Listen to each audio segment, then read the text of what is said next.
Hello, my name is Tanima Sengupta, and today I am going to speak about the unaddressed demand crisis of India and what needs to be done further. Now, COVID 19 has wreaked havoc on the India's and the world's health and economy, impacting both lives and jobs. The global economy is in the midst of a historic downturn. India is under more pressure than the United States because its economy was in a recession well before the healthcare crisis struck. Although the slowdown resulted in a 4.2% growth rate in financial year 1920, the outbreak of the COVID-19 virus and the subsequent lockdown plunged India into chaos, claiming many lives. The economic condition is so poor that despite a relief package worth rupees 20 lakh crores, India's forecasted growth rates for financial year 2021 were cut by the IMF to minus 4.5%.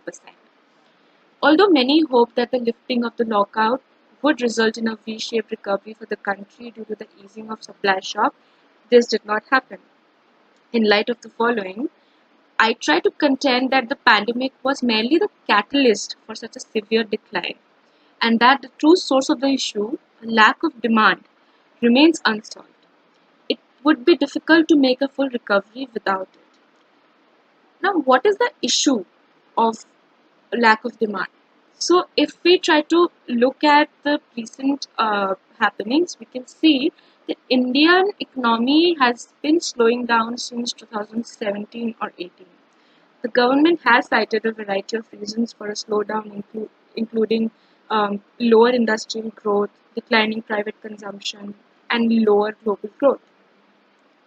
Now, if we try to look at the demand, it comprises of private investment, private consumption, government spending, and net exports. The first three must be taken into account when considering domestic demand. As previously noted, India's private consumption was already in a decline. Furthermore, in September 2019, the downturn in private investment hit a 16-year low, and the government's capital expenditure as a percentage of GDP had been declining. Eventually, demand dwindled. As demands for goods and services falls, output is modified accordingly, like John Keynes stated. Wages are reduced and workers are laid off to cut costs as a result of lower production and sales. People are becoming more unhappy with their work as unemployment increases, and also those who have lost jobs cut back on their spending even further, keeping the economy in a vicious loop. Even before the pandemic, uh, or the lockdown, India's trajectory was obvious. The only way out of this vicious circle was to boost demand. However, the government's actions prior to the pandemic, such as lowering corporate taxes, bank recapitalization and mergers, and lowering the GST rate, among other things, were largely supply oriented. Since the demand issue had gone unaddressed, the virus's attack exacerbated it.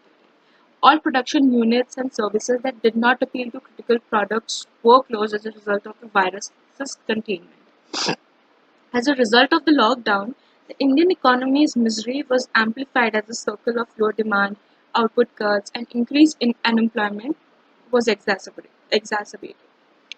In April 2020, the PMI dropped to 27.4%, while unemployment increases to 23.5%. While it was anticipated that lifting of the lockdown would result in a rapid V-shaped recovery, that did not certainly happen. As the lockout constraints were relaxed in May, the indicators did improve slightly. Manufacturing PMI increased from 27.4% in April to 30.8% in May and 47.2% in June, implying a contraction.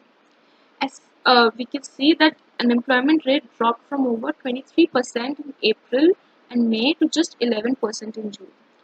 Despite the unlock, however, the development was still stunted and well below the still pre-COVID 19 estimates. Many people assumed that once COVID 19 is contained, recovery would happen. However, there is still a reason to be skeptical of the expected V-shaped recovery. Particularly in the light of growing number of COVID-19 cases, the insufficient fiscal response which did not adequately address the demand issue and limited fiscal space. While the Prime Minister's Atmanirbhar package was touted as worth 10% of India's GDP, the real fiscal cost of the government, based solely on the latest relief measures, was just 0.75% of GDP. Furthermore, it was mainly concerned with easing supply, restoring liquidity, and increasing power, while ignoring the true source of the issue, which is insufficient demand. Because of the fundamental challenges rooted in insufficient demand, even good initiatives like extending credit to MSME and small vendors were not very effective. Although banks were initially reluctant to lend to small businesses, the lower demand faced by MSMEs did not provide a convincing justification for these businesses to borrow more. This is because in most cases, companies seek credit in response to increased market demands or new investment. Despite the lifting of the lockdown, MSMEs were operating at less than full capacity due to low demand, making it impossible for MSMEs to request loans before demand spikes dramatically. While concentrating solely on supply and liquidity gaps without considering demand in general would have unintended and incomplete consequences, the need to address demand issue was even more pressing in India given the country's already low domestic demand. Also, G20 countries with strong economies and rising demand pre-pandemic engaged in demand-driven fiscal stimulus to combat the pandemic. In India, however, fiscal policies that could have addressed the demand issue more quickly, such as cash transfers, unemployment insurance, and so on, are well below those in both developed and developing countries. Without a doubt, the COVID-19 has placed India in a difficult position. On one hand, the government revenues have decreased, leaving less fiscal uh, room to invest. On the other hand, in a crisis like this, the inability to spend and the reluctance to support demand inducing policies would almost certainly exacerbate the already grim future that lies ahead. Failure to invest in demand at this critical juncture, on the other hand, will come back to haunt India in the long run. The recession, which had been in motion for some time but was caused by the pandemic, could result in a prolonged downturn with significant health and economic costs.